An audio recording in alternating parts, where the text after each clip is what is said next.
मकई की रोटी तैयार है। बिस्मिल्लाहिर्रहमानिर्रहीम। अस्सलाम वालेकुम व्यूअर्स, आप देख रहे हैं डाइनिंग आर। आज मैं आपसे मिक्स साग बनाने की रेसिपी शेयर करूंगी, जो कि हम बना रहे हैं बाथू के साग से। बाथू के साग के ये जो नरम नरम पत्ते हैं, हम ये तोड़कर अलग कर लेंगे इस तरह से, और इसकी सख्त वाली टहनियाँ जो है वो हम शामिल नहीं करेंगे। सरसों के साग जो है ये हम इस्तेमाल कर रहे हैं देसी सरसों। इसका जायका बहुत अच्छा होता है। इसके ये जो नरम छोटे पत्ते हैं नरम वाले, ये हम उतार के अलग कर लेंगे और इसे कटिंग करेंगे। और जो है गोभी सरसों हम बिल्कुल भी इस्तेमाल नहीं करेंगे, क्योंकि उसका मीठा जायका होता है। और सरसों के साग के ये जो सख्त टहनी होती है, जैसे ये, इसको हम यूँ छील कर अलग कर लेंगे। और इसका नरम वाला हिस्सा जो है वो कटिंग करके हम इस्तेमाल करेंगे। इसका सख्त वाला हिस्सा उतारना बहुत ज़रूरी होता है। अगर ये 10 घंटे भी पानी में पकेगा तो ये गलेगा नहीं। ये यूँ करके हम छील छील के उतार देंगे। पालक जो है वो इस शेप में मिलती है, और इसकी हम आधी गट्ठी इस्तेमाल करेंगे, तकरीबन आधा किलो या 1.5 पाव की क्वांटिटी में। इसको हम बारीक चॉप कर लेंगे। व्यूअर्स, ये करीब से आपको दिखा रही हूँ कि ये देखें, इसमें कहीं कहीं ये जो पीले सरसों के फूल भी कटिंग करके डाल दिए हैं। इसके डालने से सरसों के साग का जायका बहुत अच्छा हो जाएगा। और ये इस शक्ल में थे। इसी तरह ये जो बाथू के नरम पत्ते थे, यह तो हम तोड़ के इस्तेमाल करेंगे इस साग में, लेकिन इसके जो बीज हैं ये बिल्कुल भी हम नहीं डालेंगे, क्योंकि इसके डालने से जायका ख़राब हो जाएगा।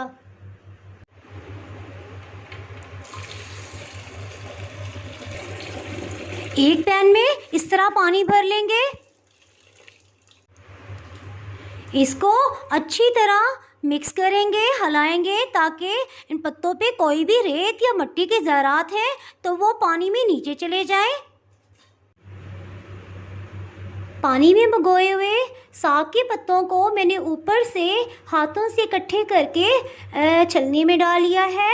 और मैं पानी इसका ड्रेन करके अब आपको दिखाऊंगी कि नीचे कितनी रेत के ज़रे हैं। और इसको नीचे से हम गिरा देंगे। इस तरह हम 4 से 5 पानियों में इसको धोएंगे, ताकि साग के अंदर कोई भी रेत का ज़रा खाते हुए फील ना हो। व्यूअर्स, ये देखें, इसके पानी में नीचे कितने मिट्टी और रेत के ज़रात हैं। इनका निकलना बहुत ज़रूरी है। मिक्स साग बनाने के लिए एक बड़े पैन में तकरीबन 2 लीटर या 8 गिलास पानी डाल लिया है। इसमें सरसों, बाथू और पालक के धुले हुए पत्ते शामिल कर देंगे। इस मिक्स साग को तैयार करने के लिए एक गट्ठी बड़ी वाली सरसों की ली थी, जो कि पत्ते वाला कटिंग करने के बाद 1 किलो बनी। और 1 पाव इसमें बाथू के पत्ते डाले हैं, और 1 ही पाव जो है वो इसमें पालक कटिंग करके डाली है। अब हम इसमें हरी मिर्ची शामिल करेंगे। इस मिक्स साग में इसका जायका बढ़ाने के लिए इसमें सिर्फ हरी मिर्च का इस्तेमाल किया जाता है। इसमें सुर्ख मिर्च बिल्कुल भी इस्तेमाल नहीं की जाती। इसमें मैंने 20 हरी मिर्ची ली हैं। इसे हम कटिंग कर लेंगे। हरी मिर्चों को रफली चॉप कर लिया है, ये हम इसमें डाल देंगे। जैसे ही पानी जो है ये उबलने लगेगा, चूल्हे की फ्लेम हम बिल्कुल स्लो कर देंगे। मिक्स साग की ये रेसिपी जो है ये झेलम और शेखुपुरा, गुजरांवाला, लाहौर, इनके इर्द गिर्द जितने देहात हैं उसमें बहुत शौक से बनाया जाता है। बल्कि ये देगचे भर भर के बनाया जाता है, और पूरा हफ्ता जो है उसको मक्खन लगा के और मकई की रोटी के साथ खाया जाता है। इसमें लकड़ी का एक चम्मच रखेंगे और इसको ढक्कन से कवर कर देंगे। और इसको 8 से 10 घंटे तक हम इतना पकाएंगे कि ये जो साग है ये सब्ज़ रंग का ना रहे बल्कि इसमें पीलापन आ जाए। और पानी अगर ख़त्म होने लगेगा तो हम इसमें मज़ीद 1 से 1.5 लीटर मज़ीद पानी शामिल कर देंगे। इसको झटपट जो है वो प्रेशर कुकर में भी बनाया जा सकता है, लेकिन अगर प्रेशर कुकर में बनाया जाएगा और थोड़ी देर के लिए बना के आप इसको हैंड बीटर या चॉपर से मिक्स करेंगे तो इसका वो फ्लेवर कतन भी नहीं आएगा जो इसका हकीकतन जो फ्लेवर होता है असल रेसिपी का। व्यूअर्स, इसको पकते हुए 8-9 घंटे हो चुके हैं। इस दौरान में मैंने 4 कप या 4 गिलास पानी जो है वो मज़ीद इसमें डाल दिया था। ये आप देख सकते हैं कि इसका रंग जो है पीलाहट माइल हो गया है। अब ये तकरीबन गल चुका है। अब हम इसे मैश करते हैं। 5 मिनट के लिए हम इसको यूं दबा दबा के इसका रेशा तोड़ेंगे और फिर इसको यूं गोल गोल घुमाने से ये टोटली मैश हो जाएगा। इसमें 1 खाने का चम्मच नमक शामिल कर देंगे। व्यूअर्स, ये आप देख सकते हैं बहुत अच्छे से ये मैश हो गया है। अब हम इसका तड़का तैयार करते हैं। बाथू और सरसों के साग को तड़का लगाने के लिए आप हाफ से थोड़ा ज़्यादा कप जो है देसी घी, कुकिंग ऑयल, मक्खन कुछ भी इस्तेमाल कर सकते हैं। इसमें 1 खाने का चम्मच लहसुन, 1 ही खाने का चम्मच जो है अदरक का पेस्ट हम शामिल कर देंगे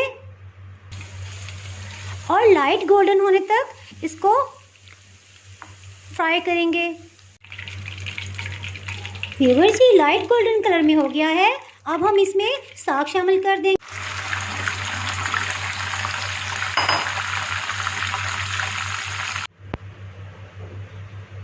साग को तड़का लग चुका है। अब साग थी हम मकई की झटपट से रोटी बना लेते हैं। इसके लिए 2 कप मकई का आटा लिया है। 2 कप या आधा किलो मकई के आटे में जो है ये आधा चाय का चम्मच जो है ये नमक मिला देंगे। और अगर आप नमक कम इस्तेमाल करना चाहते हैं तो 1/4 टीस्पून भी इस्तेमाल कर सकते हैं। इसको नमक को एक दफ़ा से मिक्सअप कर लेंगे। साथ ही इसमें थोड़ा थोड़ा ये रूम टेम्परेचर पे पानी है ये डाल के हम इसे गूंद लेंगे। इसको यूँ मिक्सअप कर लेंगे और साथ ही जैसा सिंपल आटा गूंदते हैं रोटी बनाने के लिए इस तरह से इसको मिक्स करते जाएंगे और पानी मिलाते जाएंगे जितनी ज़रूरत होगी। इसमें तकरीबन 1 कप पानी जा चुका है। सब खुश्क जो आटा है उसमें थोड़ा थोड़ा पानी मिला के इसको इकट्ठा कर लेंगे। मकई जो है ये पानी अपने अंदर जज़ब करती है। हल्का सा पानी का छींटा लगाएंगे और इसको यूं फोल्ड कर करके गूंदेंगे। इसको गूंदने का यही अंदाज है। बस यूं ही इसको 5 से 10 मिनट के लिए करेंगे, यहाँ तक कि बिल्कुल ये बहुत सॉफ्ट, बहुत ज़बरदस्त गूंदा जाएगा। व्यूअर्स, ये मैंने जूम किया है ताकि मैं आपको दिखा सकूं कि ये देखें जो इसमें ये छोटा छोटा रेशा है ये बस मुझे बहुत ज़्यादा पसंद है। और ये आपने भी अगर मकई का आटा लेना हो तो प्लीज़ चक्की से ही फ्रेश पिसवाइएगा। आटा ये जो है 1 हफ्ते तक ठीक रहता है। उसके बाद अगर ज़्यादा देर का हो तो इसमें कड़वापन आ जाता है। इसके यूँ एक साइज़ के पेड़े बना लेंगे और ये इसको गूंदने के बाद इसको कुछ देर के लिए रेस्ट देने की ज़रूरत नहीं होती है, फ़ौरन आप इससे रोटी बना सकते हैं। सब पेड़े बना लिए हैं। मकई की रोटी बनाने के लिए बटर पेपर के ऊपर थोड़ा सा ऑयल छिड़क देंगे और इसको हाथों की मदद से थोड़ा थोड़ा फैलाते जाएंगे।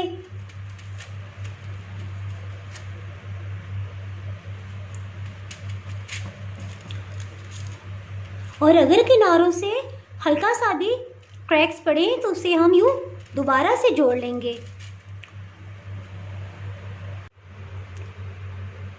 मीडियम लो फ्लेम पे एक तवे को रख दिया था और इसको 5 मिनट्स हो गए हैं। अब इसको ऑयल से ग्रीस कर लेते हैं।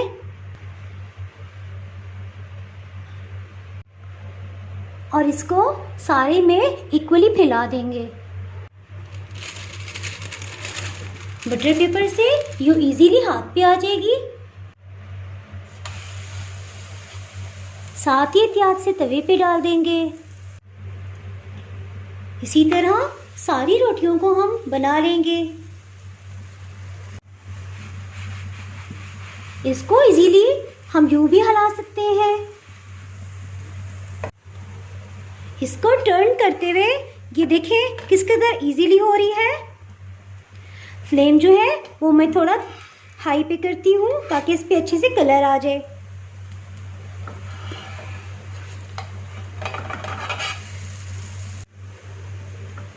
इसको एक जैसा कलर देने के लिए आप यूं कपड़े से भी प्रेस कर सकते हैं। इन पे बहुत अच्छे से गोल्डन कलर आ गया है।